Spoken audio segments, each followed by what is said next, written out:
अस्सलाम वालेकुम। Welcome to my channel voice over by Amna Shah. I hope कि आप खुश होंगे। कहानी शुरू करने से पहले आपसे रिक्वेस्ट है कि अगर आपको मेरा कंटेंट पसंद आता है तो प्लीज़ मेरे चैनल को सब्सक्राइब करें। आइए इंस्पेक्टर महबूब आलम की एक और सनसनीखेज तफ्तीशी कहानी सुनते हैं। मशरकी पंजाब आज इंडिया की हुकूमत, सियासत, फ़ौज, पुलिस और हिंदुओं के लिए मुसीबत बना हुआ है। वहाँ सिखों के आज़ादी के नारे गूंज और गरज रहे हैं। अंग्रेज़ों के वक्तों में ये इलाका पुलिस के लिए मुसीबत बना रहता था।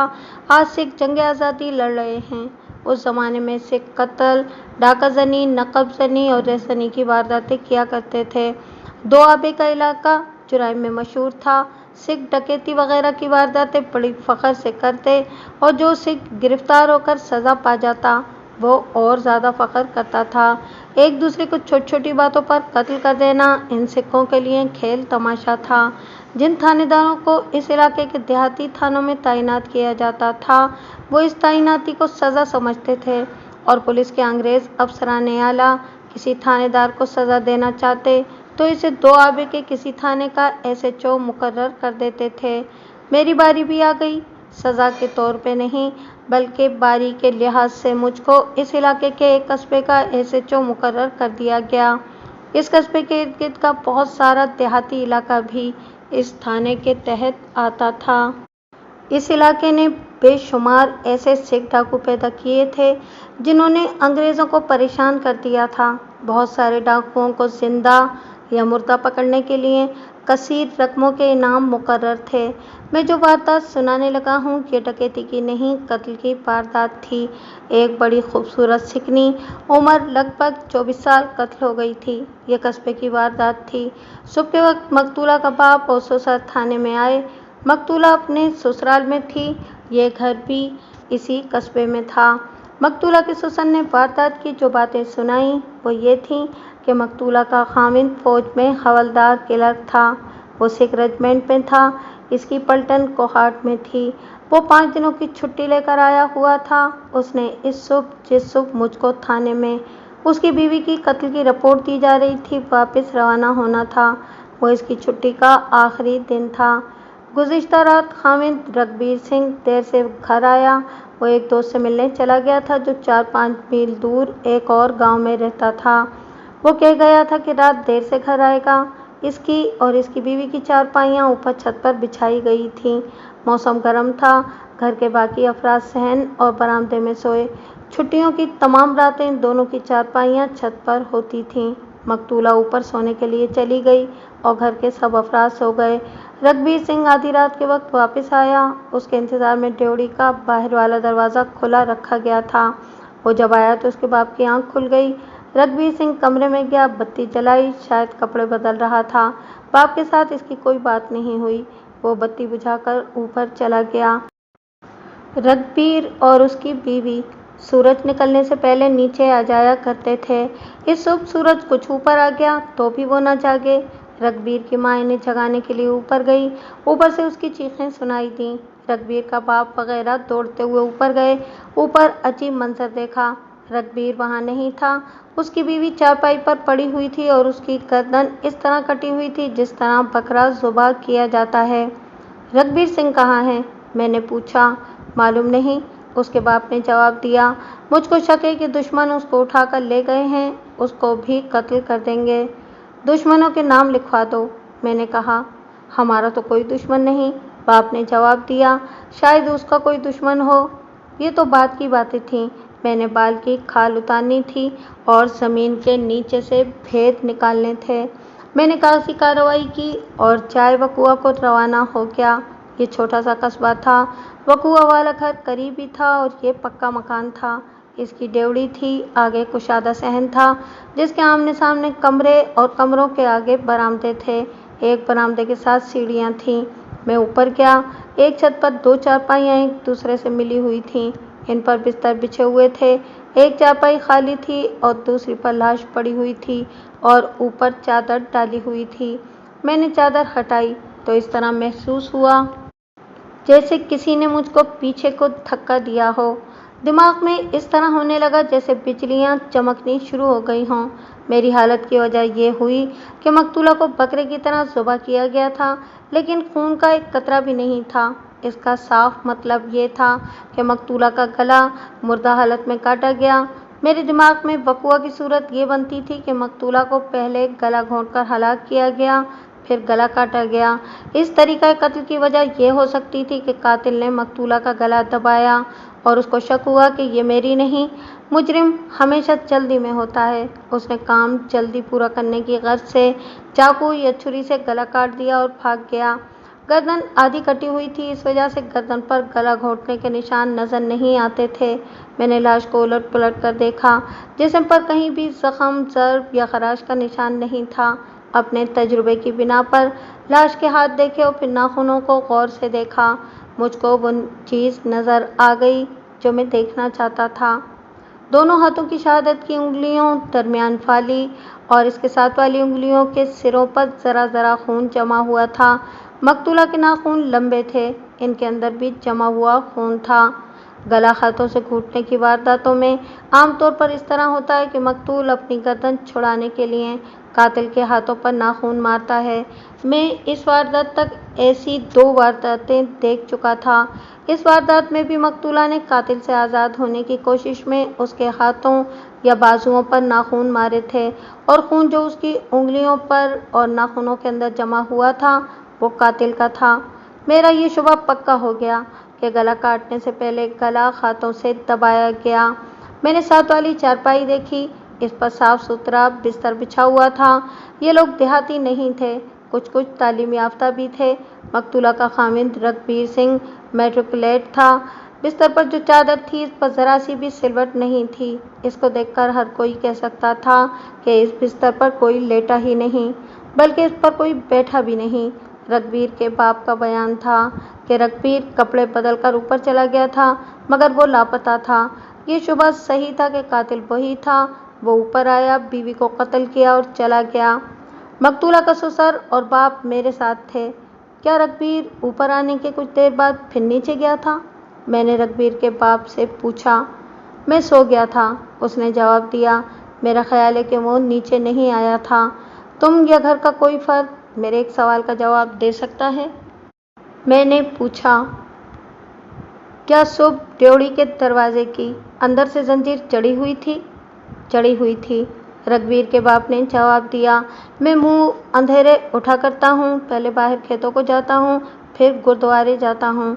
رگبیر اپنے ساتھ سوٹ کیس یا صندوق لایا تھا؟ نہیں، اس نے جواب دیا۔ کل 5 دنوں کی چھٹی پر آیا تھا۔ اس کے پاس چمڑے کا ایک بیگ تھا جس میں 2 جوڑے کپڑے اور چپل وغیرہ تھے۔ نیچے جاؤ، میں نے اس کو کہا، اور دیکھو کہ وہ بیگ یہیں ہے یا نہیں۔ اس کے جانے کے بعد میں نے اب بستر کو دیکھنا شروع کیا جس پر لاش پڑی ہوئی تھی۔ میں اس کوشش میں تھا کہ قاتل کی کوئی نشانی مل جائے۔ تکیے کے غلاف کی جھالر کے نیچے ایک چیز مل گئی۔ یہ انگوٹھی سے نکلا ہوا لال رنگ کا نگ تھا۔ میں نے فوراً مقتولہ کی انگلیوں کو دیکھا۔ انگلیوں میں 2 انگوٹھیاں تھیں، دونوں کے ڈیزائن ایسے تھے جن میں نگ نہیں لگتے تھے۔ یہ لال نگ قاتل کی انگوٹھی سے نکلا تھا۔ میں نے اس کو اپنی جیب میں ڈال لیا۔ یہ نگ انگوٹھی میں ڈھیلا لگا ہوا ہوگا یا اس پر انگوٹھی کی گرفت ڈھیلی ہو گئی ہوگی۔ مقتولہ نے جب اپنی گردن چھڑانے کے لیے قاتل کے ہاتھوں پر ناخن مارے تو کسی انگلی کا ناخن قاتل کی انگوٹھی کے نگ پر جا پڑا ہوگا۔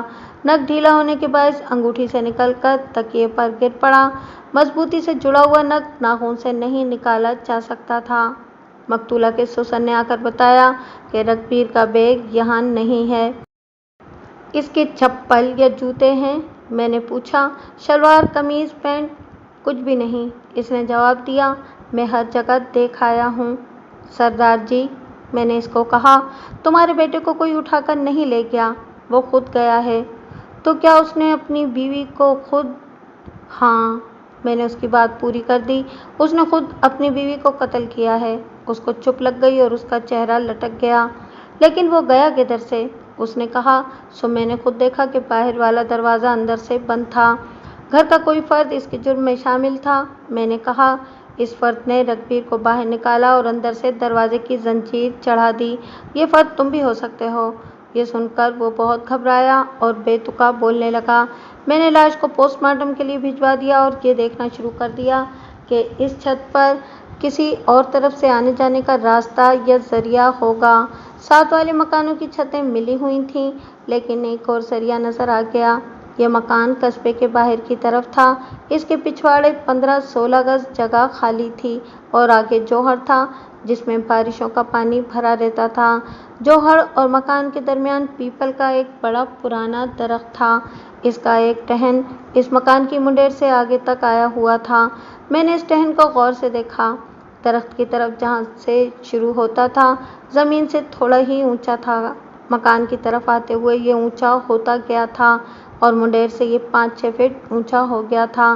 اس سے چند ایک چھوٹے ٹہن نکلے ہوئے تھے۔ اس ٹہن سے آسانی سے مکان سے اترا جا سکتا تھا۔ فوجی جوان کے لیے یہ کام ذرا سا بھی مشکل نہیں تھا۔ چھت کچی تھی اور لپائی پرانی ہو گئی تھی۔ کھوجی میرے ساتھ نہیں تھا، وہ 2 میل دور ایک گاؤں میں رہتا تھا۔ میں نے نمبردار کو بلا کر کہا کہ کسی کو سائیکل یا 2 گھوڑے دے کر کھوجی کو یہاں لانے کا بندوبست کرے۔ ایک کانسٹیبل کو کہا کہ وہ نیچے پیپل کے پاس چلا جائے اور کسی کو وہاں سے نہ گزرنے دے۔ میں نے چارپائیوں سے منڈیر تک، جہاں پیپل کا ٹہن اوپر آتا تھا، چھت دیکھی۔ کھرے صاف نہیں تھے، البتہ یہ صاف نظر آتا تھا کہ کوئی یہاں چلا ہے۔ میں نیچے گیا اور پچھواڑے جا کر پیپل کے تنے تک گیا۔ وہاں دھول تھی اور جوہر قریب ہونے کی وجہ سے زمین کچھ گیلی تھی۔ اس کا فائدہ یہ ملا کہ کھرے صاف تھے۔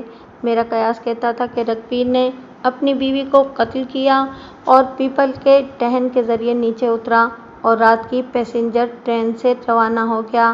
یہ اس کی 5 روزہ چھٹی کا آخری دن تھا۔ میرے ساتھ ایک ہیڈ کانسٹیبل تھا۔ اس کو میں نے یہ معلوم کرنے کے واسطے ریلوے اسٹیشن بھیجا کہ رات 12:30 بجے کی گاڑی سے ایک سکھ فوجی گیا ہے یا نہیں۔ فوجیوں کو اتفاقیات چھٹی پر کنسیشن واؤچر ملا کرتا تھا۔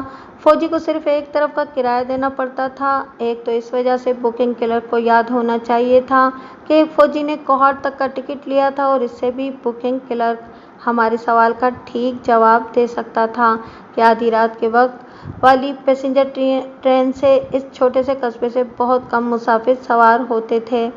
میں نمبردار کی ڈیوڑی میں جا کر بیٹھ گیا۔ میں نے تفتیش میں تیزی تو دکھانی ہی تھی۔ انگریز افسر قتل اور ڈاکے کی تفتیش میں ذرا جتنی سستی بھی برداشت نہیں کرتے تھے۔ ڈی ایس پی اور ایس پی اچانک آ جاتے اور سنگین وارداتوں کی تفتیش کا ریکارڈ طلب کر کے تھانے داروں کی جان کو آ جاتے تھے۔ ایک یہ وجہ تھی کہ میں تفتیش کو جلدی کسی نتیجے پر پہنچانا چاہتا تھا، مگر جلدی کی ایک وجہ یہ بھی تھی کہ ڈی ایس پی کو کہنا تھا کہ وہ رگبیر سنگھ کی ریجمنٹ سے معلوم کرے کہ وہ وہاں پہنچا ہے یا نہیں۔ اگر پہنچ گیا ہے تو اس کی گرفتاری کے لیے مجھے کوہاٹ بھیجنے کا بندوبست کرے۔ مجھ کو معلوم تھا کہ رگبیر اگلے روز کسی وقت کوہاٹ پہنچ جائے گا۔ وہ پیسنجر ٹرین پر گیا تھا جو چھوٹے اسٹیشنوں پر بھی رکتی تھی۔ فوجی پیسنجر ٹرین پر ہی سفر کر سکتے تھے، انہیں ایکسپریس اور میل گاڑیوں پر سفر کرنے کی اجازت نہیں تھی۔ رگبیر نے ایک گاڑی لاہور سے بدلنی اور راولپنڈی تک پہنچنا تھا اور وہاں سے کوہاٹ کے لیے گاڑی بدلنی تھی۔ اس طرح اس کو روانگی کی رات کے علاوہ ایک دن اور ایک رات اور اگلے دن کا کچھ حصہ سفر کرنا تھا۔ یہ شبہ بالکل صاف تھا کہ مقتولہ کو رگبیر نے قتل کیا ہے، لیکن قتل کا باعث معلوم کرنا اور کچھ شہادت کا حاصل کرنا ضروری تھا۔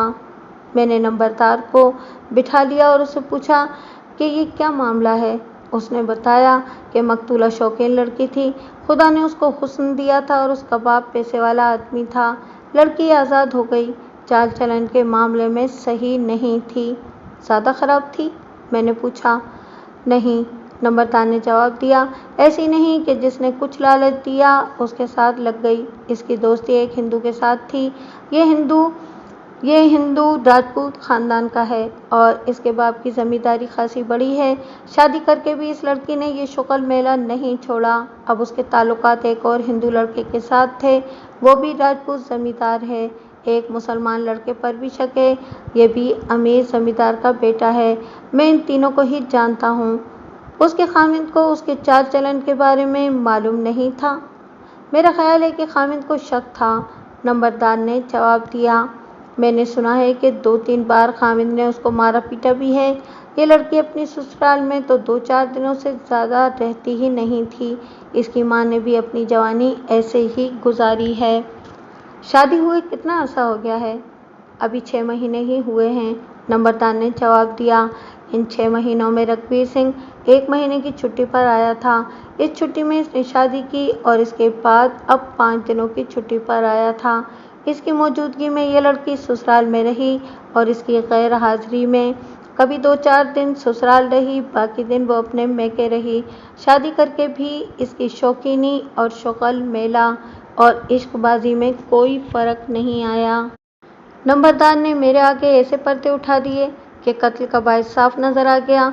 इसके साथ जो सवाल जवाब हुए और ख्यालात का जो तबादला हुआ, इससे ये समझें कि तस्दीक हो गई कि कातिल रघुवीर है। उसके बाद मकतूला के ससुर को बुलाकर उसके घर के हालात मालूम किए गए। इसने मकतूला के चाल चलन के बारे में कोई ठोस या मुसद्दका बात ना बताई। ये बताया कि रघुवीर और मकतूला आपस में खुश नहीं रहते थे। मकतूला रूठी रूठी रहती थी और रघुवीर की गैर मौजूदगी में ज़्यादा दिन अपने मैके में रहती थी। ससुर ने नंबरदार के इस बयान की तायीद की कि रघुवीर मकतूला को मारता पीटता भी था। नंबरदार और मकतूला के ससुर के साथ बहुत वक्त लग गया। इस दौरान खोजी आ चुका था और उसको मैंने समझा दिया था कि छत पर और पीपल के तने के इर्द गिर्द खुरे देखे। इतने में हेड कांस्टेबल रेलवे स्टेशन से ये खबर लेकर आ गया कि एक सिख रात 12:30 बजे की पैसेंजर ट्रेन से कोहाट गया है। रेलवे स्टेशन का एक कुली हेड कांस्टेबल की जान पहचान वाला था। उसके साथ हेड कांस्टेबल की बात हुई। उसने बताया कि रात की गाड़ी पर उसने हवलदार रघुवीर सिंह को सवार होते देखा था। ये कुली इसी कस्बे का रहने वाला था और रघुवीर को अच्छी तरह जानता था। मैंने तफ्तीश यहीं पर ख़त्म कर दी।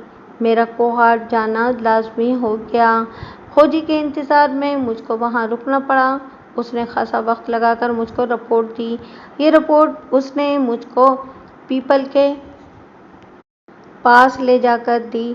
अजीब और दिलचस्प रिपोर्ट थी। एक आदमी आया, उसने जूते उतारे और नंगे पांव तने के इर्द गिर्द घूमा। खोजी ने अपने फ़न और तजुर्बे की रूह से बताया कि यह आदमी नंगे पांव छत पर चढ़ा है। फिर खोजी ने मुझको खुरे दिखाए कि यही आदमी दरख्त से उतरा और अपने जूतों तक जाकर उसने जूते पहने। वहाँ से जूतों के खुरे शुरू हुए और कच्ची ज़मीन पर जाते जाते एक पक्की गली में गायब हो गए। खोजी ने एक खुरा और दिखाया।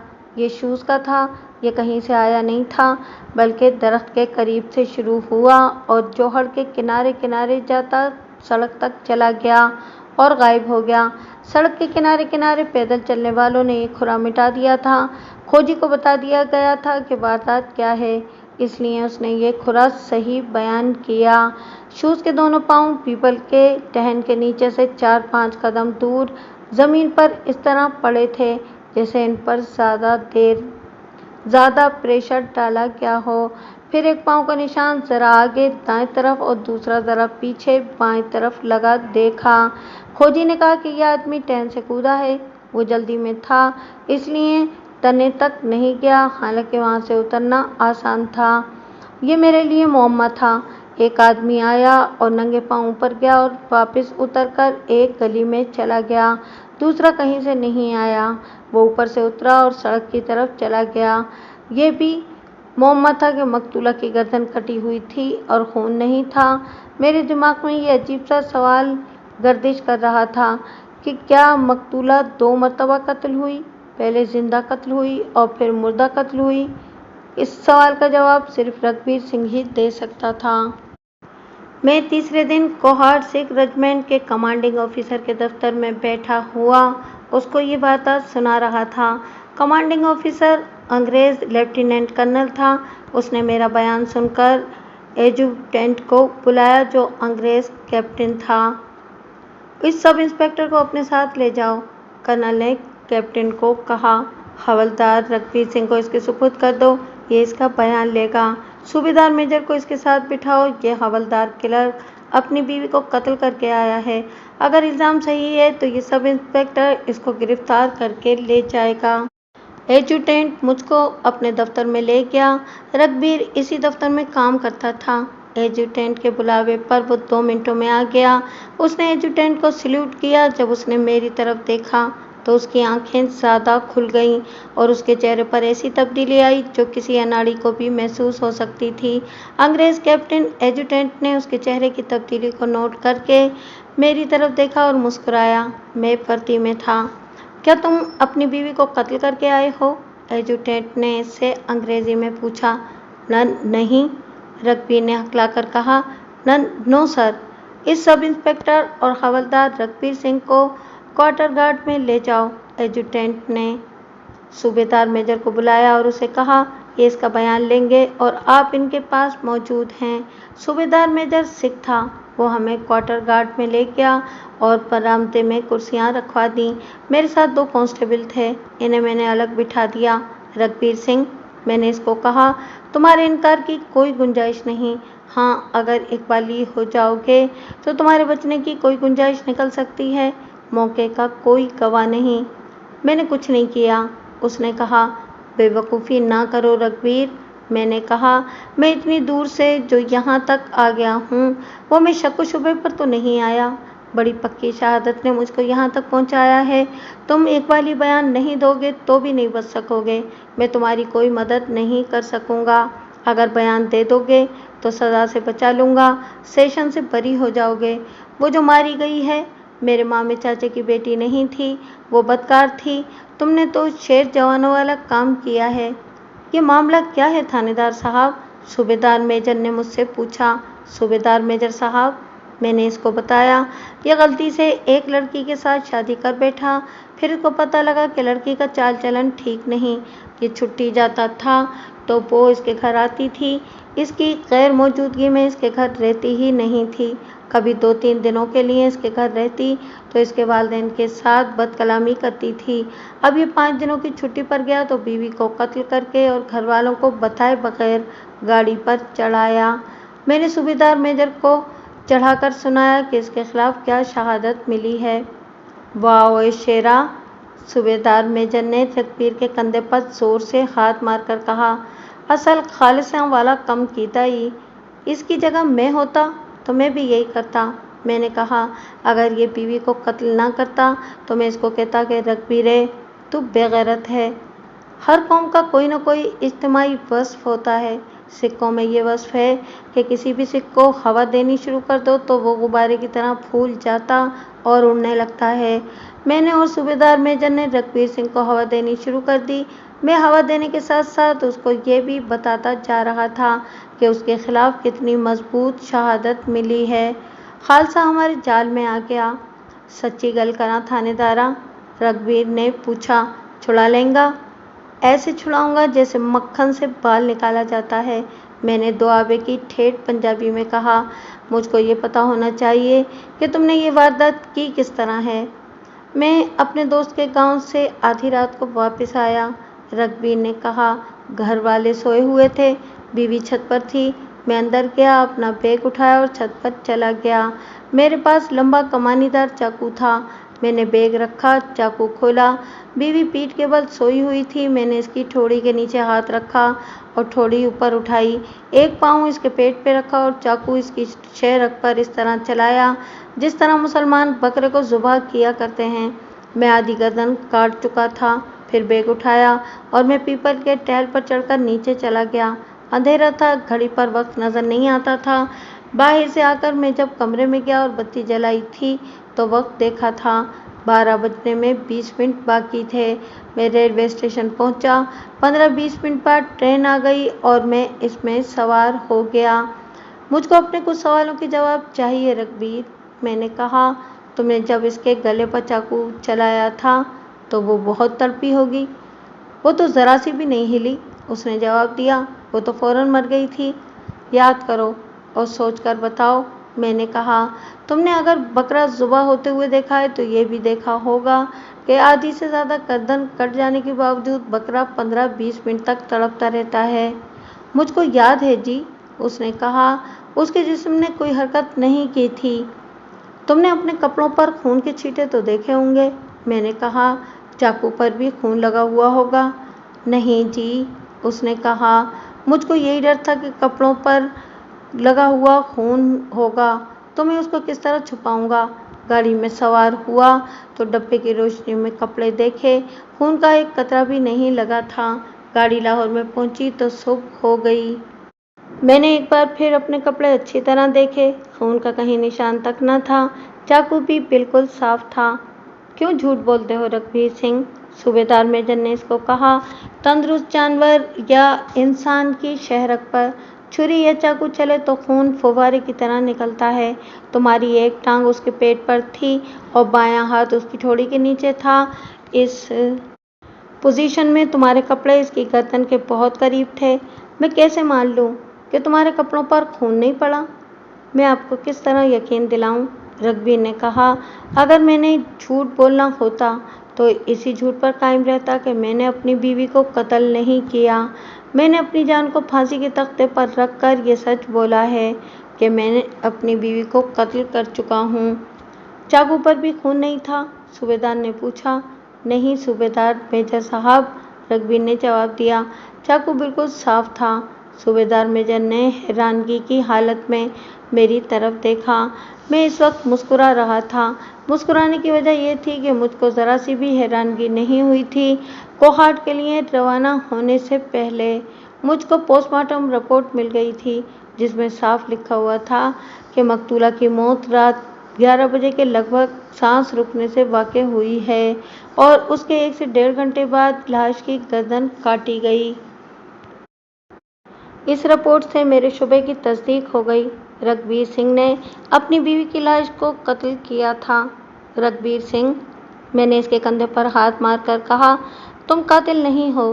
तुमने जब बीवी का गला काटा था तो इससे 1 घंटा 1.5 घंटा पहले वो मर चुकी थी। वो कैसे? रघुवीर ने हैरान होकर कहा। वो बीमार तो नहीं थी, अच्छी भली हट्टी कट्टी थी। इसको तुमसे पहले किसी और ने कत्ल कर दिया था। मैंने कहा। इसका गला घोंटा गया था। ये वजह थी कि उसकी गर्दन तुमने आधी काट दी और खून का एक कतरा नहीं निकला। वो कौन था? रघुवीर ने पूछा। तुम अपना शक बताओ। मैंने कहा। मैं तुम्हें गिरफ्तार करके अपने साथ ले जाऊंगा, फिक्र न करो। तुम्हारे खिलाफ कत्ल का केस बनता ही नहीं। क्या तुम्हारा कोई ज़ाती दुश्मन है या किसी के साथ खानदानी दुश्मनी है? नहीं, इसने जवाब दिया। न किसी के साथ ज़ाती दुश्मनी है न खानदानी। मैं सिर्फ एक शक बता सकता हूँ। मेरी बीवी दोस्तियाँ लगाने की आदी थी, कभी एक के साथ कभी दूसरे के साथ। मेरा शक यह है कि इसने एक दोस्त को लात मारकर किसी दूसरे से दोस्ती लगा ली होगी और जिसको इसने छोड़ दिया होगा उसने उसका गला घोंट दिया होगा। इनमें से तुम किसी का नाम बता सकते हो? मैंने पूछा। मैं 2 हिंदुओं को जानता हूँ, उसने जवाब दिया। वो राजपूत हैं, शायद एक मुसलमान भी है। तुमने इनको क्यों छोड़ दिया? सूबेदार मेजर ने उसको कहा। इन सबको ख़त्म करके अपनी बीवी को मारते। कसूर अपनी मुर्गी का था जो पड़ोसियों के घर में जाकर अंडे देती थी। रघुवीर सिंह ने कहा। मैंने पता लगा लिया था कि कसूरवार मेरी बीवी है। मुझको दोस्तों ने बताया था कि मेरी बीवी को कोई उल्टा सीधा इशारा करने की किसी को जुर्रत नहीं होती थी। वो ऐसी मुँह पर थी कि अच्छे अच्छे जवां मर्दों के मुँह फेर देती थी। वो खुद किसी को पसंद करके उसके साथ दोस्ती लगा लेती थी। उसने इसके बाद जो बयान दिया उसका इख्तिसार ये है कि शादी से पहले ये लड़की इसको बहुत अच्छी लगती थी। इसने सुना था कि लड़की का चाल चलन ठीक नहीं, लेकिन रघुवीर कहता था कि ये सब बातें झूठी हैं और ये लोगों ने इस वजह से मशहूर कर दी हैं कि लड़की खूबसूरत है और हंसती खेलती तबीयत की है। जब इस लड़की के साथ इसकी शादी हो गई तो लड़की ने रघुवीर के साथ ठीक सलूक न किया। वो रघुवीर को पसंद नहीं करती थी। उसने रघुवीर को यहाँ तक कह दिया था कि मुझे तुमसे बदबू आती है। इसको खुश करने के लिए रघुवीर दिन में 2-2 3-3 बार नहाता और इत्र लगाता था, लेकिन लड़की ने इसके साथ बेरुखी और नापसंदीदगी जारी रखी। रघुवीर ने तंग आकर इसको मारा पीटा।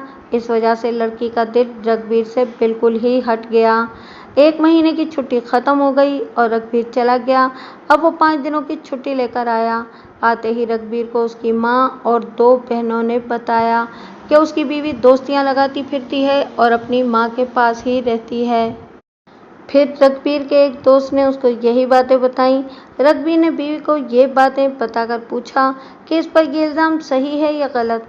बीवी ने कहा कि ये सब बातें गलत हैं और ये बातें रघुवीर की माँ और बहनों ने उसको बदनाम करने के लिए अपने पास से घड़ी हैं। ये कहकर उसने रघुवीर को बुरा भला कहना शुरू कर दिया। रघुवीर ने इसको 2-3 थप्पड़ मारे। लड़की ने इसको कहा कि मार लो, जितना मार सकते हो, मैं सिक्कों के घर रहना ही नहीं चाहती। थानेदार साहब, रघुवीर ने अपने बयान में कहा, उसने मुझको ये कहा कि सिक्कों के लंबे बालों और दाढ़ियों से बदबू आती है। मैं किसी हिंदू या मुसलमान के साथ भाग जाऊंगी या कुछ खाकर मर जाऊंगी। मैं ये कैसे बर्दाश्त कर सकता था। मैं छुट्टी के आखिरी दिन अपने एक दोस्त के पास उसके गांव चला गया। वो मेरी रेजिमेंट में नाइक है, 1 महीने की छुट्टी पर है। मैंने इसको बताया कि मेरी बीवी का मेरे साथ क्या सलूक है और उसने क्या कहा है। मेरे दोस्त ने कहा कि उसके गले पर चाकू फेर दो और रात को खिसक जाओ। दोस्त ने ये भी कहा कि जो सिकनी अपने मज़हब को ही पसंद नहीं करती और जो गुरुओं की दाढ़ियों की तौहीन करती है, उसको जिंदा रहने का कोई हक नहीं। इस दोस्त ने रघुवीर को कत्ल और फरार का तरीका बताया।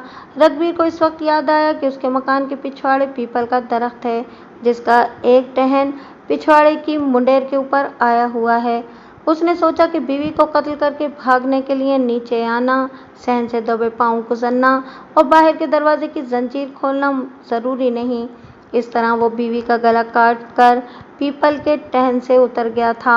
मैंने रघुवीर को हिरासत में ले लिया और उसको कस्बे में लाकर हवालात में बंद कर दिया। मेरी तफ्तीश ख़त्म नहीं हुई थी। कातिल कोई और था। वो रघुवीर का बाप भी हो सकता था। रघुवीर का एक जवान भाई था, वो भी कातिल हो सकता था। मैंने इन दोनों को बुलाया और अलग अलग इनसे पूछगछ की। दोनों ने कहा कि मकतूला इनके साथ बदसलूकी करती थी। उन्होंने ये भी कहा कि लड़की बदचलन थी। उन्होंने मकतूला के माँ बाप के आगे शिकायत की थी कि इसको कुछ समझाएं, लेकिन लड़की ज़रा भी न बदली। मेरे पास इस कातिल की 3 निशानियां थीं जिसने मकतूला का गला घोंटा था। एक तो इसका नंगे पाँव का खुरा था, दूसरा लाल रंग का नग था और तीसरी निशानी ये थी कि मकतूला ने कातिल के हाथों या बाजुओं पर नाखून मारे थे। मैंने रघुवीर के बाप और भाई के बाजू देखे, कोई खराश नहीं थी। दोनों ने कभी अंगूठी उंगली में डाली ही नहीं थी। खोजी ने दोनों के नंगे पाँव के खुरे देखे और उसने कहा कि इनके खुरे इस खुरे से मुख्तलिफ हैं जो पीपल के दरख्त के नीचे पाए गए थे। मैंने इन दोनों से पूछा कि इनकी किसी के साथ दुश्मनी होगी या मकतूला ने किसी के साथ लड़ाई झगड़ा करके अपना दुश्मन बना लिया होगा। दोनों ने यकीन के लहजे में बताया कि इनकी किसी के साथ ऐसी दुश्मनी नहीं कि कोई हमारे घर आकर हमारी बहू को कत्ल कर जाता। मकतूला के ससुर ने कहा कि मकतूला लड़ती झगड़ती ज़रूर थी, लेकिन सिर्फ घर में, और वो भी हमारे साथ। बाहर तो वह हर किसी के साथ ठीक ठाक रहती थी और उसकी शोहरत ये थी कि हर किसी के साथ हंसी मजाक करती थी। मुझको इस मामले में सिर्फ दुश्मनी दिखाई देती थी। यह कत्ल इंतकामी तौर पर हुआ था। मैंने मकतूला के बाप को और उसकी माँ को भी थाने बुलाया। पहले तो उसके बाप से पूछगछ की। इससे पहला सवाल यही पूछा कि किसी के साथ इनकी दुश्मनी होगी। खानदानी दुश्मनी या खूनी दुश्मनी तो किसी के साथ भी नहीं। मकतूला के बाप ने जवाब दिया, सिर्फ एक दुश्मन बता सकता हूँ, आगे आप खुद गौर कर लें। मेरी लड़की का रिश्ता 3 लड़कों के लिए मांगा गया था। मैंने किसी न किसी वजह से इन तीनों को जवाब दे दिया था। इनमें एक लड़का ऐसा हमारे पीछे पड़ा कि हमारे इनकार को मानता ही नहीं था। कभी इसकी माँ मेरी बीवी के पास आकर हाथ जोड़ती, उसके पाँव पकड़ती और मिन्नतें करती कि लड़की हमें दे दो। कभी लड़के का बाप मुझको खेल लेता और कहता कि जो शर्त चाहते हो मनवा लो और बेटी का रिश्ता दे दो। मुझको पता लगा कि लड़का माँ बाप को तंग कर रहा है कि वो इसी के साथ शादी करेगा, वरना किसी और लड़की को घर में दाखिल नहीं होने देगा। मैं और मेरी बीवी मुसलसल इनकार करते रहे। इसके बाद लड़की ने अपनी माँ को एक दिन बताया कि ये लड़का इसको तंग करता है और तंग इस तरह करता था कि हमारी लड़की कहीं इसको रास्ते में मिल जाती तो उसको कहता था कि मेरे साथ शादी कर लो। पहले पहले लड़की ने इसको आराम आराम से समझाया कि मेरी शादी का फैसला मेरे वालिदैन करेंगे, लेकिन इस लड़के ने हमारी लड़की को ज़्यादा तंग करना शुरू कर दिया। एक रोज़ लड़की ने अपने माँ को बताया कि उसने आज लड़के को गालियाँ दी हैं और उसको कहा है कि उसने फिर कभी इसको रास्ते में रोका तो वो इसको जूते मारेगी। हमने बेटी की शादी रघुवीर सिंह के साथ कर दी। रघुवीर सिंह 1 महीने की छुट्टी पूरी करके चला गया तो कुछ दिनों बाद बेटी ने हमें बताया कि वो लड़का इसको फिर तंग करने लगा है और अब कहता है कि मैं अपनी बेइज्जती का इंतकाम लूँगा। मैंने इस लड़के के बाप को कहा कि अपने बेटे को समझा ले, क्योंकि इस तरह बेवकूफ़ी की बातें करने से बड़ों में भी दुश्मनी पैदा हो जाती है। लड़के के बाप ने कहा कि तुम्हारी बेटी ने मेरे बेटे की बहुत बेइज्जती की है। मेरे बेटे ने मुझको सारी बातें बताई हैं जो तुम्हारी बेटी ने मेरे बेटे को कही हैं। मैंने इसको कहा कि अपने बेटे को मेरे सामने करो। उसका बेटा आया तो मैंने इससे पूछा कि मेरी बेटी ने तुम्हें क्या क्या बातें कही हैं। उसने बताया कि मेरी बेटी ने उसको कहा है कि तुम गलीज़ सिख हो और तुमसे मुझको बदबू आती है। उसने ये भी कहा है कि मैं किसी सिख के पास नहीं रहना चाहती, मैं किसी अपनी पसंद के मोने बगैर दाढ़ी और लंबे बालों वालों के साथ शादी करूंगी। ये लड़का बहुत गुस्से में था। मैंने इसको ठंडा करने की कोशिश की और घर आकर अपनी बेटी को गाली गलौज की। मकतूला के बाप से मैंने कुछ सवाल जवाब करके उसको रुखसत कर दिया और मैं इस नतीजे पर पहुंचा कि दुश्मनी की ये वजह काफ़ी है। मैंने इसी वक्त इस लड़के को थाने तलब किया। वो लड़का नहीं, 26-27 साल का बड़ा मजबूत जिस्म वाला जवान था। मैंने ये सारी बातें उसको सुनाई और कहा कि उसने मकतूला को कत्ल किया है। उसने साफ इनकार किया। मैंने उसके हाथ उल्टी तरफ से और बाजू भी देखे, इन पर कोई खराश नहीं थी। तुम्हारी अंगूठी कहाँ है? मैंने इससे पूछा। अंगूठी? उसने हैरान होकर जवाब दिया, मैंने कभी अंगूठी नहीं पहनी। खोजी थाने में मौजूद था। मैंने इस सिख को जूती उतरवाकर और बाहर ले जाकर मट्टी पर खड़ा किया और खोजी को कहा कि इसका खुरा देखे। खोजी ने एक ही नज़र में खुरा देखकर सर हिला दिया और कहा कि ये पाँव असल खुरे से 2 उंगलियां लंबा है। मुझको ये देखकर मायूसी हुई कि कोई भी निशानी इस शख्स पर फिट नहीं बैठती थी। थानेदार साहब जी, उसने कहा, आपने मुझ पर कत्ल का इल्ज़ाम लगाया है, मैं इसका पूरा जवाब दूंगा। सच पूछें तो इस लड़की को मैं ही कत्ल करना चाहता था, लेकिन मैंने एक और तरीका सोचा था और अब ये तरीका इख्तियार करूंगा। इस लड़की ने सिर्फ मेरी बेइज्जती नहीं की, इसने तो अपने मज़हब की भी बेइज्जती की है और ये सिख बिरादरी को हिंदुओं और मुसलमानों में जलील करती फिर रही है।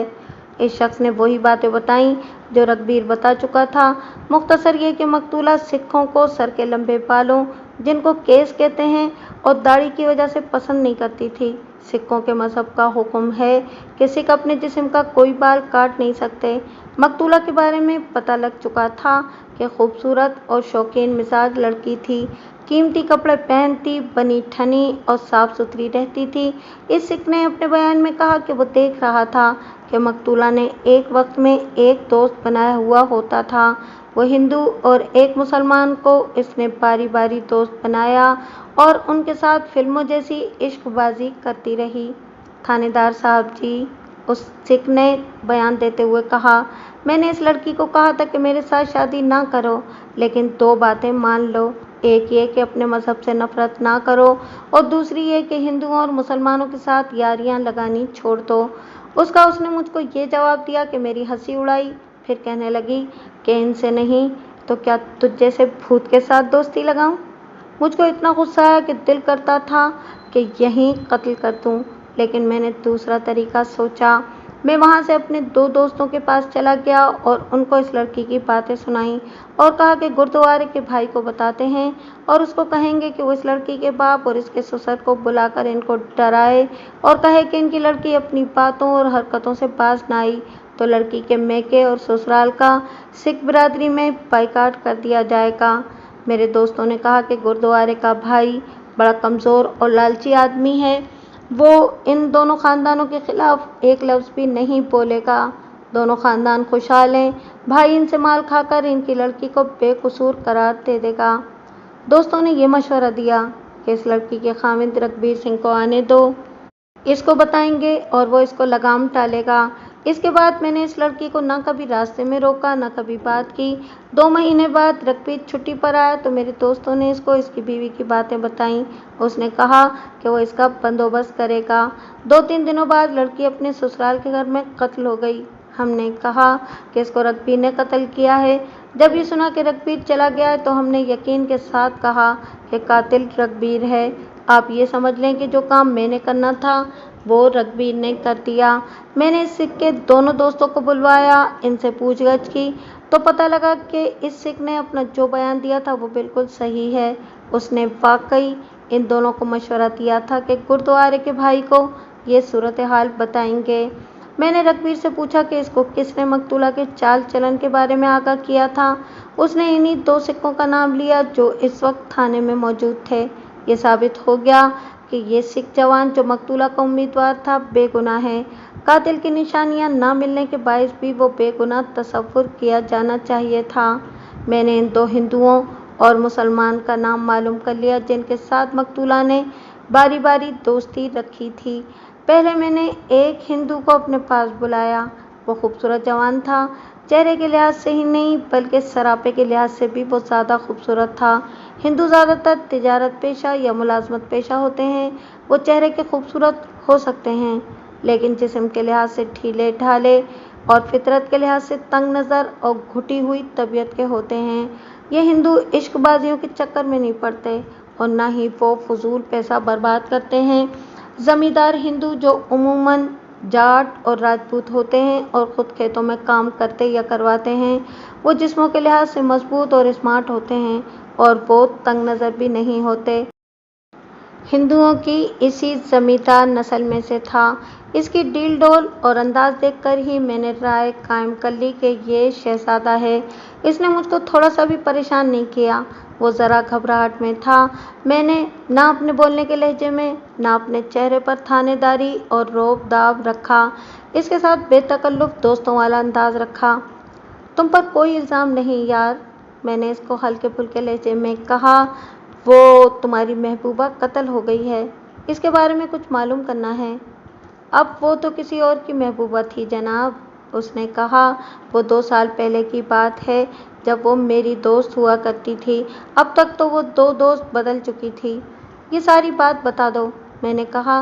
तुम्हें छोड़कर उसने किसके साथ दोस्ती लगाई, ये भी बताओ कि वो क्या बातें किया करती थी। जो कुछ जानते हो मुझको बता दो। कोई लंबी चौड़ी बात नहीं जनाब, उसने जवाब दिया।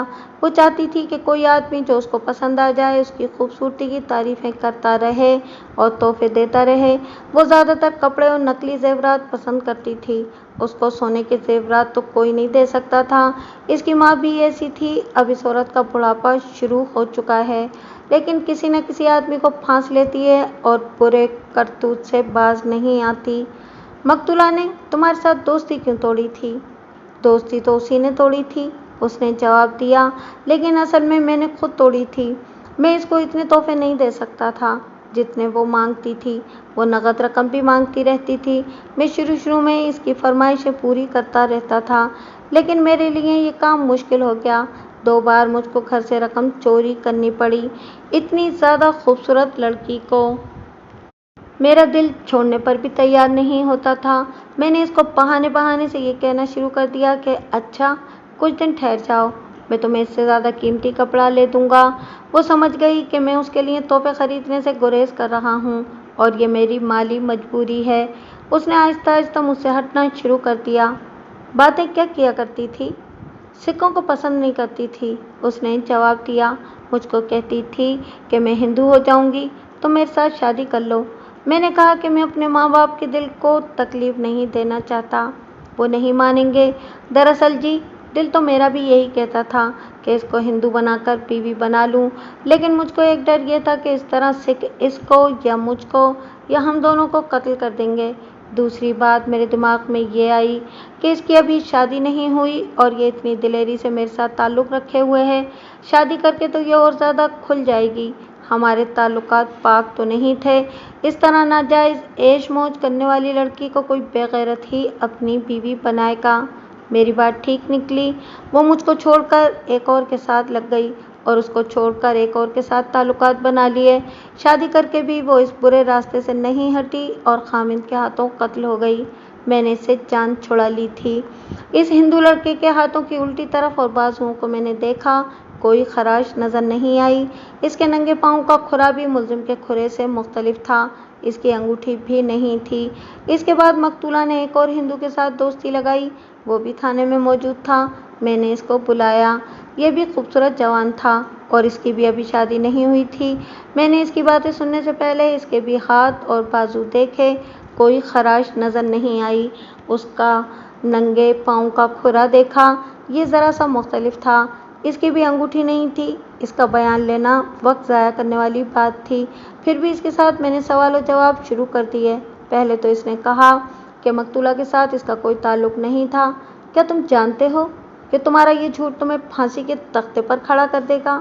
میں نے اس کو کہا، میں جانتا ہوں کہ تمہارے تعلقات مقتولہ کے ساتھ تھے۔ تمہارے جھوٹ بولنے کا مطلب یہ ہے کہ تم مقتولہ کے قتل میں شامل تھے۔ نہیں نہیں، وہ شدید گھبراہٹ کی حالت میں کہنے لگا، میں نے اس کو قتل نہیں کیا۔ پھر جھوٹ بولنے کی وجہ بتاؤ۔ میں نے اس ڈر سے جھوٹ بولا تھا کہ مجھ پر قتل کا الزام نہ لگ جائے۔ اس نے کہا، میرے اس کے ساتھ پہلے بھی تعلقات تھے، پھر ایک مسلمان درمیان میں آ گیا اور میرے تعلقات ٹوٹ گئے۔ شادی کے بعد اس نے مسلمان سے کنارہ کشی کر لی اور پھر میرے ساتھ دوستی کر لی۔ اس نے مقتولہ کے بارے میں بالکل وہی باتیں بتائیں جو اس جیسا ایک ہندو سنا گیا تھا۔ ان باتوں کو دہرانا ضروری نہیں۔ اس کو بھی مقتولہ نے کہا کہ وہ ہندو ہو کر اس کے ساتھ شادی کرنا چاہتی ہے۔ اس ہندو نے بھی اس کو ٹرخا دیا۔ اس سے بھی مقتولہ نے بہت مال کھایا۔ اب مسلمان کی باری تھی۔ میں نے ہندو کو اٹھا کر مسلمان کو اپنے پاس بلایا۔ دو ہندوؤں کو میں نے دیکھ لیا تھا، دونوں خوبصورت جوان تھے، لیکن اس مسلمان جوان کو دیکھا تو میں نے مقتولہ کی پسند کی دل میں تعریف کی۔ یہ مسلمان جوان دونوں ہندوؤں سے زیادہ خوبصورت تھا۔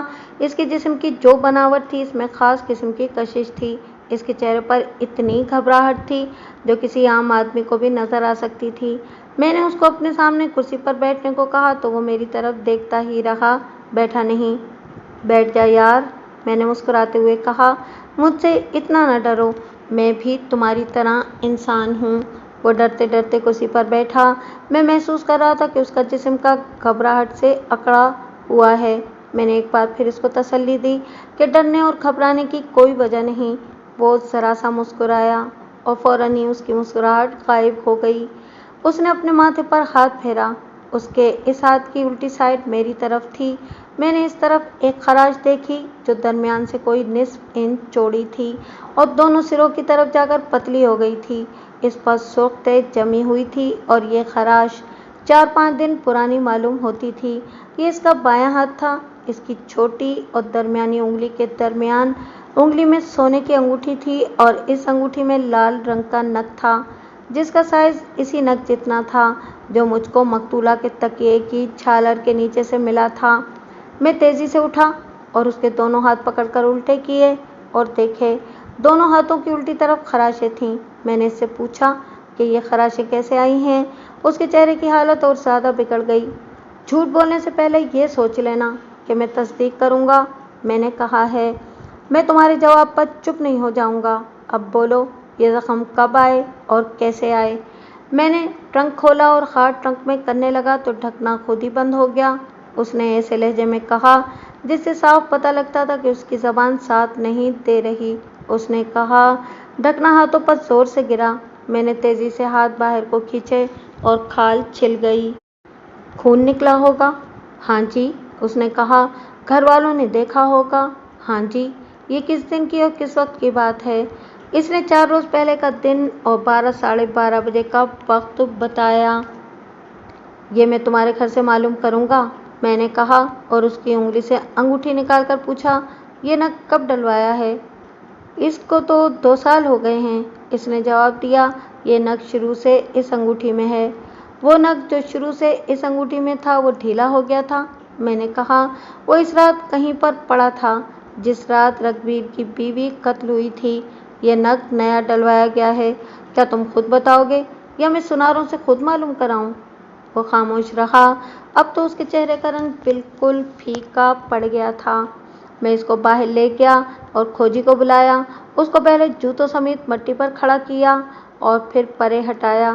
کھوجی نے پاؤں کا نشان دیکھا۔ یہ ہے وہ کھرا، کھوجی نے بے اختیار کہا۔ اب ننگے پاؤں دکھائیں۔ اس نے جوتوں کے کھرے پر ہاتھ پھیر کر مٹی برابر کر دی۔ اس شخص کے جوتے اتروا کر ننگے پاؤں مٹی پر کھڑا کیا اور ہٹایا۔ یہ، کھوجی نے کہا، بال برابر، فرق نہیں۔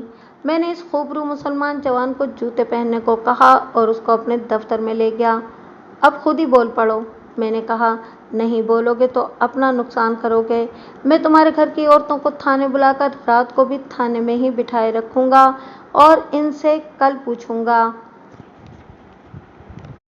कि तुम्हारे हाथों पर ट्रंक का ढकना गिरा था या नहीं, और ये अंगूठी अभी सुनारों के पास भेजकर मालूम करा लूंगा कि ये नग इस अंगूठी में कल परसों डाला गया है। क्या तुम ये समझते हो कि एक थानेदार को बेवकूफ़ बना लोगे? यहाँ तुम्हारी हड्डी पसली एक हो जाएगी। क्यों नहीं, इससे पहले तुम बयान दे देते। क्या बयान दूं? उसकी आवाज़ कांप रही थी। ये बयान दो कि मैंने रघबीर सिंह की बीवी सुरजीत कौर को कत्ल किया है। मैंने कहा, तुम नंगे पांव पीपल के दरख्त पर चढ़े और रघबीर के मकान की छत पर जाकर सुरजीत कौर का गला घोटा। उसने तुम्हारे हाथ पर नाखून मारे और इस दौरान तुम्हारी अंगूठी का नग मकतूला के बिस्तर पर गिर पड़ा। मैंने वो नग उसके सामने रखकर कहा, यह है तुम्हारी अंगूठी का पुराना नग।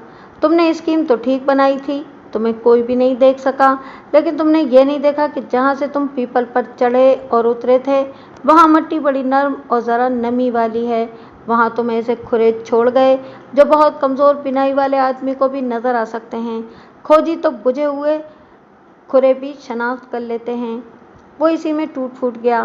मैं एक अर्ज़ करना चाहता हूँ, उसने ऐसी आवाज़ में कहा जैसे अभी रोना शुरू कर देगा। वो कह रहा था, हर तरफ ये मशहूर है कि रघबीर सिंह ने अपनी बीवी का गला काट कर कत्ल किया है और उसको आपने गिरफ्तार कर लिया है। आप मुझ पर रहम कर दें, कत्ल का इल्ज़ाम रघबीर पर ही रहने दें और मुझको छोड़ दें। मैं माँ बाप का अकेला बेटा हूँ। मेरी माँ बाप पर रहम करें और मुझको बताएं कि कितनी रकम पेश करूँ। मेरे घर में बहुत पैसा है। आप ज़्यादा मांगेंगे तो मेरा बाप कुछ ज़मीन बेचकर रकम पूरी कर देगा। मंजूर, मैंने कहा, लेकिन मुझको पता होना चाहिए कि तुमने रघबीर की बीवी को क्यों और किस तरह कत्ल किया है। तुम इकबाली बयान दे दो, मैं तुम्हें मजिस्ट्रेट के पास ले जाऊंगा। यही बयान तुम इसके सामने भी दे देना। मौके का कोई गवाह तो है नहीं, मैं तुम्हारे खिलाफ कोई गवाह नहीं लाऊंगा। 2-3 कच्चे कच्चे गवाह पेश करूंगा जिनको तुम्हारा वकील फौरन तोड़ देगा। मैं रघबीर को असल कातिल साबित कर दूंगा। वो मेरी फरेबकारी के जाल में आ गया और उसने बयान दे दिया। ऐसे बयान बड़े लंबे हुआ करते हैं, दरमियान में सवाल जवाब भी होते हैं ताकि मुल्जिम के खिलाफ मुकदमा मजबूत बना सके। इस तरह बात बहुत फैल जाती है। मैं बहुत ज़रूरी बातें सुनाऊंगा जो इस कहानी को मुकम्मल करने के लिए ज़रूरी हैं। मैं इस मुल्जिम का असल नाम बदलकर यूसुफ रख देता हूँ। मुझको ज़ाती तौर पर मालूम है कि यह ख़ानदान अगस्त 1947 में पंजाब से हिजरत करके पाकिस्तान आ गया था और यहाँ भी इनकी बड़ी अच्छी ज़मींदारी का सिलसिला है। यूसुफ कत्ल की वारदात तक इस तरह पहुँचा कि मकतूला की शादी से तकरीबन 6 महीने पहले मकतूला ने दूसरे हिंदू को भी छोड़कर यूसुफ के साथ दोस्ती कर ली थी। यूसुफ को उसने कहा कि वो मुसलमान होकर उसके साथ शादी करना चाहती है। यूसुफ की अभी शादी नहीं हुई थी। वो बहुत खुश हुआ और उसने कहा कि सारी दुनिया उसके खिलाफ हो जाए, वो मकतूला के साथ शादी करेगा। यूसुफ को मालूम नहीं था कि मकतूला जिस किसी को दोस्त बनाती है उसको यही चकमा देती है। यूसुफ ने अपने बयान में कहा कि उसने कभी मोहब्बत नहीं की थी। मकतूला के साथ दोस्ती लगी तो मालूम हुआ कि मोहब्बत क्या होती है। इसके लिए 1 मिनट भी मकतूला के बगैर रहना अजाब बन गया था। उसने अपने बयान में ये अल्फाज कहे, मेरा हाल रांझे और मजनू जैसा हो गया था। रांझा और मजनू बनकर उसने मकतूला पर खूब माल लुटाया। उसने अपने 2-3 दोस्तों को बताया कि सरजीत कौर मुसलमान होकर उसके साथ शादी करना चाहती है। दोस्तों ने मस्जिद के मौलवी के साथ बात की। मौलवी ने कहा कि सिखों की अक्सरियत का इलाका है, सिख खामोश नहीं रहेंगे, वो यूसुफ के ख़ानदान का खून बहा देंगे, इसीलिए ऐसी हिमाकत ना की जाए। यूसुफ अकलौता बेटा था। उसने अपने माँ बाप को अपना और मकतूला का इरादा बताया। माँ बाप ने सर पीट लिया। उन्होंने अकलौता होने की वजह से यूसुफ को इतना ज़्यादा बिगाड़ दिया था कि वो किसी को कुछ समझता था और न ही किसी की सुनता था। माँ बाप उसके आगे हाथ जोड़ने लगे और उसको बताया कि उसके नताइज क्या होंगे, लेकिन वो अकल की बात समझने की तरफ आता ही नहीं था। उसने ये सोचना शुरू कर दिया कि मकतूला को वो घर से भगाकर लाहौर या इससे भी आगे कहीं ले जाएगा और मस्जिद में ले जाकर उसे मुसलमान बनाएगा और वहीं उसके साथ शादी कर लेगा। उसने मकतूला को बताया कि कोई भी उसका साथ नहीं दे रहा। उसने अपनी तजवीज़ पेश की कि गांव से भाग चलेंगे। मकतूला ने ये तजवीज़ कबूल कर ली और ये भी कहा कि वो घर से ज़ेवरात और जितनी रकम हाथ लगेगी ले आएगी। यूसुफ ने कहा कि वो बहुत बड़ी रकम घर से उड़ा लेगा। फिर ऐसे करो, मकतूला ने यूसुफ को कहा, एक ही बार ज़्यादा रकम घर से निकालना मुश्किल हो जाएगा। बेहतर है कि थोड़ी थोड़ी रकम निकाल कर मेरे हवाले करते रहो। यूसुफ ने 2-3 दिनों बाद घर से 500 रुपया उड़ाकर मकतूला के हवाले कर दिया। उस ज़माने में 500 रुपया आज के हज़ारों रुपए के बराबर था। 7-8 दिन और गुजरे तो यूसुफ ने घर से 150 रुपया चुराया और मकतूला को दे दिया। इसके कुछ दिन बाद मकतूला ने यूसुफ को बताया कि उसकी शादी रघबीर सिंह के साथ हो रही है। यूसुफ के दिल पर बड़ी सख्त चोट पड़ी। उसने मकतूला को कहा कि चलो भाग चलें, अभी बहुत मुश्किल है। मकतूला ने कहा, आज के बाद शादी के दिन तक मैं तुम्हें मिल ही नहीं सकूंगी, क्योंकि मेरे ऊपर आज रात से बाहर निकलने पर पाबंदी लग गई है। शादी के बाद तो मुझको पूरी आज़ादी होगी, फिर भाग चलेंगे। तुम मुझको धोखा दे रही हो, यूसुफ ने कहा। क्या तुम ये समझते हो कि मैं रघबीर की होकर रह जाऊंगी? मकतूला ने नफरत से कहा, मुझको इन सिक्कों से घिन आती है। रघबीर तो मुझको वैसे भी अच्छा नहीं लगता। मैं जब सोचती हूँ कि इस गर्मी में एक सिक्के बालों और दाढ़ी से पसीने की कितनी बदबू आती होगी, तो इस सोच से ही मुझको मतली होने लगती है। तुम ज़रा सब्र से काम लो। मैंने आखिर तुम्हारे पास ही आना और सारी उम्र तुम्हारे पास रहना है। मकतूला ने बातों से और ज़्यादातर अपने हुस्न का जादू चलाकर यूसुफ पर काबू पा लिया। मकतूला की शादी हो गई। वो 1 महीना यूसुफ को ना मिली। रघबीर छुट्टी पूरी करके चला गया तो मकतूला ने यूसुफ के बार बार बुलाने पर उसके साथ मुलाकात की। यूसुफ जला बैठा था। वो मकतूला को बुरा भला कहना चाहता था कि मकतूला ने पहले ही रोना शुरू कर दिया कि वो इस ज़िंदगी से तंग आ गई है और घर से फ़ौरन भागना चाहती है। यूसुफ ने उसको भागने का प्रोग्राम बताया तो मकतूला किसी न किसी बहाने भागने का दिन आगे ही करती गई। अगली मुलाकात पर मकतूला ने यूसुफ से 200 रुपयों का मुतालबा किया। नहीं, यूसुफ ने कहा, अब मैं तुम्हें एक पैसा नहीं दूंगा। मैं जितनी रकम अपने साथ लाऊंगा वो सब तुम्हारी होगी। मैं तुम्हारा हूँगा। तुम अब वादा पूरा करो। मकतूला ने पक्का वादा किया कि वो बहुत जल्दी अपना वादा पूरा करेगी। मेरी राय यह है कि मकतूला यूसुफ को टरका रही थी और भागने का झांसा देकर इससे माल खा रही थी। यूसुफ ने अपने बयान में बताया कि उसके घर में ये वाक़या हुआ कि उसकी माँ ने ट्रंक में रखी हुई रकम किसी ज़रूरत के तहत गिनी तो 650 रुपये कम निकले।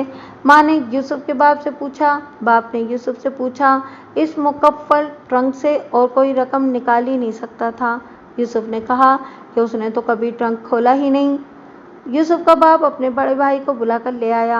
इन लोगों को पहले ही शक था कि यूसुफ इस सिख लड़की पर पैसे बर्बाद कर रहा है और वो इस लड़की को घर से भगा ले जाने का प्रोग्राम बना रहा है, इसलिए 650 रुपया इसी ने चुराया होगा। बाप और ताया ने यूसुफ को घेर लिया। 650 रुपया मामूली रकम नहीं थी। बाप सब लाड प्यार भूल गया और यूसुफ को कहा कि मैं तुम्हें आग कर दूंगा और तमाम जायदाद अपने भतीजों में तकसीम कर दूंगा। यूसुफ ने इस इल्ज़ाम के जवाब में घर में हंगामा खड़ा कर दिया, मगर इसके बाप और ताया ने इसके साथ बहुत बुरा सलूक किया और इस पर पाबंदियां लगा दी, जिनमें एक ये थी कि इसको घर से आइंदा कोई पैसा नहीं मिलेगा। इधर घर वालों ने इसको चोर करार दे दिया और घर में इसकी शहजादों वाली हैसियत ख़त्म हो गई। उधर मकतूला ने इसके दिल पर ऐसी ज़रब लगाई जिससे इसका दिमाग फिर गया। ये इस तरह हुआ कि एक रोज़ उसने मकतूला को एक खुफिया जगह इस हिंदू जवान के साथ देख लिया जिसके साथ दोस्ती तोड़कर मकतूला ने यूसुफ को दोस्त बनाया था। मैं छोटे छोटे वाक़यात बयान नहीं कर रहा कि यूसुफ ने मकतूला को वहाँ देखा और उसने क्या किया और क्या कहा। मैं मुख्तसर बात कर रहा हूँ, जो यह है कि मकतूला ने यूसुफ को छोड़कर हिंदू को असरनो दोस्त बना लिया था। यूसुफ को बड़ी मुश्किल से मकतूला के साथ एक मुलाकात का मौका मिला। मकतूला ने उसको साफ लफ्ज़ों में कह दिया कि वो किसी मुसलमान के पीछे अपना मज़हब नहीं छोड़ेगी। फिर मेरी रकम वापस कर दो, यूसुफ ने कहा। मुंह धोकर रखना, मकतूला ने कहा। ये मेरी दोस्ती की कीमत थी जो मैंने ले ली है। यूसुफ घर का चोर बना। रकम सिकनी खा गई। रांझे और मजनू वाला इश्क यूसुफ के दिमाग को चढ़ गया। उसने इंतकाम की तरकीबें सोचनी शुरू कर दी। इसके दिमाग में कत्ल के सिवा और कोई बात आती ही नहीं थी। एक तरकीब ये सोची कि मकतूला इसको एक बार मिलने आ जाए तो वह इसको मिठाई में जहर खिला दे, लेकिन मकतूला ने इसको मिलने से इनकार कर दिया। रघबीर 5 दिनों की छुट्टी पर आ गया।